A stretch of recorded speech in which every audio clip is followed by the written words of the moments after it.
sobre o uso da palavra Deus. Nesse livro uso a palavra Deus com letra minúscula.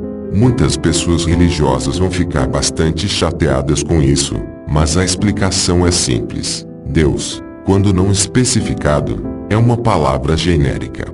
Existem dezenas de deuses no mundo: Thor, Zeus, Jeová, Buda, Alá, etc.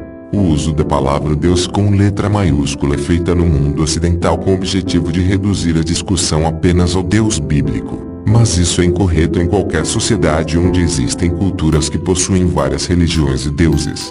Quando eu me referir ao Deus bíblico em específico, portanto, posso usar a palavra Jeová, apesar de que não existe consenso nem mesmo se seu nome real desse Deus, visto que alguns o chamam de Javé ou outras combinações de letras similares. Alguns fazem uma distinção ainda mais estranha quando dizem que a palavra Deus, quando se refere ao Deus bíblico, deve ser grafada com maiúscula porque esse seria um Deus real enquanto que os outros seriam imaginários. Infelizmente essa desculpa não funciona porque nomes de seres reais ou imaginários são todos grafados com maiúscula. Por exemplo, Zeus é escrito em maiúscula, tanto quanto Pedro Álvares Cabral. E aí nesse caso eu teria que escrever Deus com maiúscula para todo e qualquer Deus que exista ao redor do mundo. Na prática, a grafia de Deus com letra maiúscula é mais uma tentativa dos evangélicos e cristãos em geral de restringir o discurso religioso somente ao seu Deus e aos seus textos sagrados. Não seguirei essa prática. Toda igreja é uma empresa. Um fenômeno interessante acontece no Brasil inteiro. Você abre o jornal qualquer dia da semana e frequentemente vê manchetes do tipo: igreja evangélica fazia lavagem de dinheiro para um deputado. Ou então pastor de igreja evangélica é flagrado em desvio financeiro milionário. Ou ainda, igreja evangélica é investigada pela PF por participar de esquema criminoso. Fica sempre aquela impressão de que alguma coisa não está certa em denominações evangélicas específicas. Mas quando pressionado a respeito de atividades antiéticas que frequentemente ocorram no meio evangélico, religiosos gostam de dizer que, se tais problemas acontecem, são simplesmente o resultado de uma outra pessoa que não tem Deus no coração e que não segue a vontade de Deus. Tais crentes agem como se tudo não passasse de questões pontuais e que, com mais oração e fervor religioso poderiam ser facilmente sanadas. Entretanto, uma das coisas que os cristãos não parecem dar-se conta é que todas as igrejas, pelo menos as que seguem os métodos tradicionais de organização religiosa, por mais que estejam fazendo tudo dentro da lei e de forma transparente, não passam de empresas disfarçadas de instituição sem fins lucrativos. Afinal, como já é popularmente conhecido, pequenas igrejas, grandes negócios. É daí que surge a base do sistema religioso que, quando gerenciado nos moldes capitalistas, resulta inevitavelmente em concentração de poder e escândalos financeiros, como veremos a seguir. Igreja, uma empresa de investimentos imobiliários. Em primeiro lugar, é necessário observar que igrejas tradicionais são organizadas em torno de templos religiosos, sejam eles chamados de igreja, centros de reunião ou casas de adoração.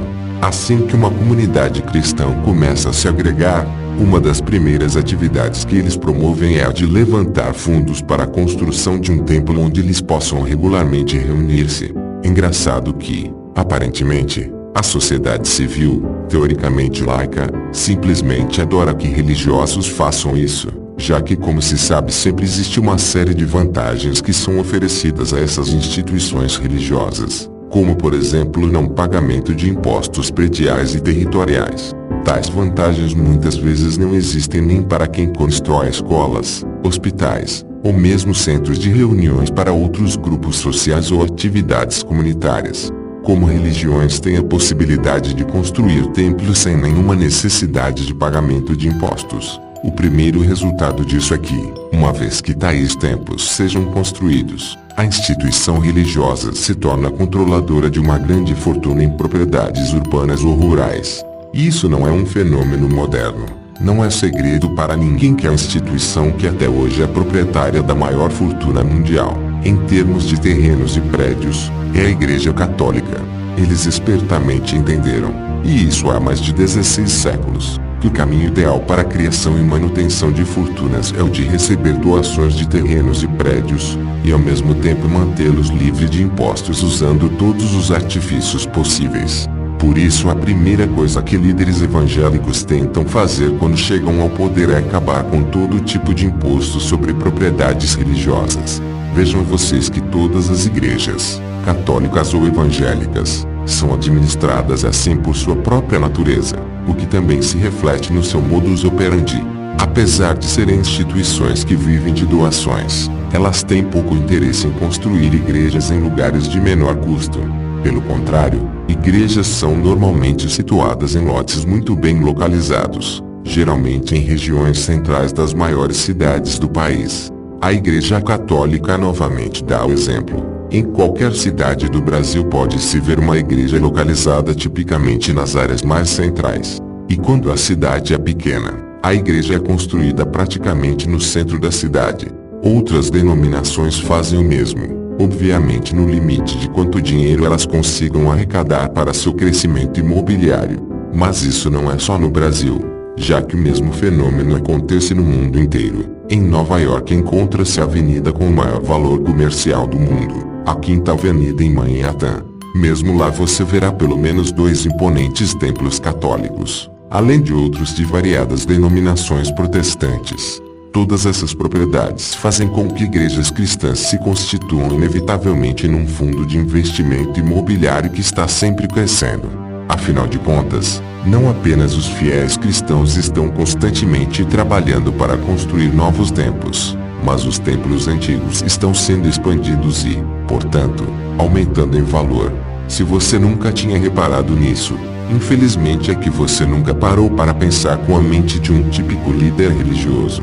Por exemplo, na instituição evangélica da qual eu fazia parte, essa questão sempre foi um dos principais problemas debatidos por quem conhecia as entranhas do sistema. As igrejas que participavam do ministério religioso estavam sempre disputando quem era controladora de qual região da cidade, porque obviamente queriam ter maior influência sobre a fortuna imobiliária. Em público, líderes religiosos sempre descartam qualquer dissonância que associe essa questão imobiliária com a ideia tradicional de que seja uma instituição sem fins lucrativos. Ora, o fato é que, não só imóveis que pertencem à igreja se constituem em fortuna material, mas eles também são geradores de receita para as instituições religiosas. Assim como faz um comércio qualquer, templos de uma determinada religião se beneficiam do tráfego de pessoas que passam na região em que foram construídos. Então, por exemplo, se um bairro possui muitas pessoas de bom poder aquisitivo, é importante que a instituição tenha seu templo estabelecido ali para atrair tais frequentadores que podem eventualmente doar maiores quantias. E com efeito, praticamente toda a igreja abre sua sede em bairros onde a população tem poder aquisitivo alto. Aí a igreja justifica a criação de prédios mais confortáveis, com a desculpa de aquilo ali seria a sede regional, a sede da igreja. Obviamente que nada impediria que a sede fosse localizada em um bairro pobre, onde a construção de um grande templo seria de fato bem mais barata. A razão é simplesmente adequar o imóvel ao público que se deseja atrair, o mesmo mecanismo usado pela empresa capitalista. Quanto mais templos uma instituição religiosa é capaz de construir, maior o número de pessoas que participam das celebrações diárias. O que se traduz, obviamente, em maior receita de dízimos e ofertas para a manutenção dessa instituição sem fins lucrativos. Obviamente, dizer que tais atividades de geração de receita não têm fins lucrativos é o mesmo que dizer que a Disney faz seus filmes pelo simples amor desinteressado pela arte. Claro que não para por aí. Os fiéis de qualquer igreja são incentivados a doar não apenas para a construção e manutenção de templos, mas também para todo tipo de atividade que a instituição julgar adequada para seus propósitos. Por exemplo, é extremamente comum que os frequentadores de igrejas evangélicas sejam chamados a doar para a compra e manutenção de escolas, hospitais, programas de rádio, e um sem fim de atividades complementares que são de alguma forma descritas como parte do ministério. Para os seguidores de um homem como Jesus que nunca abriu ao menos um simples templo religioso, um número enorme de atividades comerciais ligadas ao mercado imobiliário me parece bastante suspeito, para dizer o mínimo. E se você acha que o uso de propriedades imobiliárias se reduz à criação de centros de reunião e culto, engana-se completamente. Em tempos de dificuldades financeiras, tais instituições usam sua fortuna imobiliária para fins que não têm nada a ver com a pregação do Evangelho. O caso mais famoso dos últimos anos vem nada menos que da Igreja Católica Romana. Finalmente pressionada pela justiça nos casos de exploração sexual de crianças, pedofilia, nos Estados Unidos, a Igreja Católica se viu na necessidade de pagar milhões de dólares às vítimas de abuso. Obviamente, a Igreja usou indevidamente para tais pagamentos algumas de suas muitas propriedades ao redor do mundo. O uso é indevido porque nenhum dos doadores da Igreja deram dinheiro para pagamentos na justiça relativos a condutas criminosas de padres e bispos. Essas pessoas que ajudaram a construir tais propriedades da Igreja foram levadas a crer que aqueles imóveis serviriam para a pregação do Evangelho, não para fazer acordos na justiça a fim de livrar a cara de criminosos abusadores de crianças que, de outra maneira, deveriam simplesmente ir para a cadeia.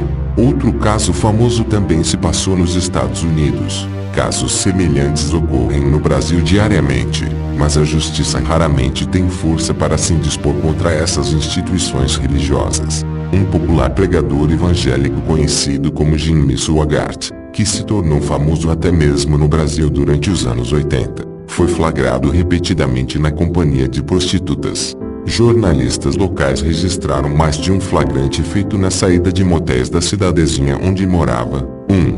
As garotas de programa, sendo moralmente mais virtuosas que o tal pregador, acabaram denunciando-o para a imprensa, o que causou a decadência do poderoso ministério do pregador televisivo. Como resultado, achou-se que seria o fim não apenas moral, mas também financeiro do charlatão midiático. Infelizmente, o que aconteceu é que, sendo o controlador de diversos templos, prédios de escritórios e outras propriedades através de sua instituição, o pregador usou o fim das operações religiosas como o início de uma outra atividade comercial muito lucrativa. Imediatamente ele se converteu de pastor de igreja a proprietário de imóveis de aluguel, que passaram a ser usados por outras denominações evangélicas. No final das contas, financeiramente o tal pastor continuou liderando um comércio lucrativo baseado na fé do povo, seja de uma maneira ou de outra.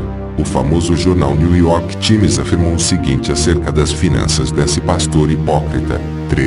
Apesar do desastre que se apossou do ministério de Jimmy, no ano passado, seu ministério evangelístico de proporções grandiosas, um redemoinho frenético de doações multimilionárias e livre de impostos, continua sendo gerenciado com pouquíssima fiscalização independente. Isso é particularmente verdadeiro de sua operação baseada em Baton Rouge. Apesar de receber 141 milhões de dólares em 1986, esse empreendimento ainda é gerenciado como se fosse uma pequena empresa sob controle total de Mr. Swaggart, sua esposa Frances, seu filho Dominique, e outros parentes. O que se passou nesses episódios deixa clara uma contradição de toda atividade comercial e financeira ligada a uma instituição dita religiosa. Ninguém, nem mesmo os mais fervorosos membros, doa dinheiro para atividades comerciais, financeiras, ou para satisfazer pagamentos de processos criminais. O dinheiro sempre é dado para a manutenção das atividades religiosas, mas acabam sendo usadas indevidamente, de maneira a ferir o propósito original do doador, uma vez que a instituição passa a controlar tais recursos. A única maneira correta de analisar tal situação é que a instituição religiosa não poderia ser proprietária de tais recursos.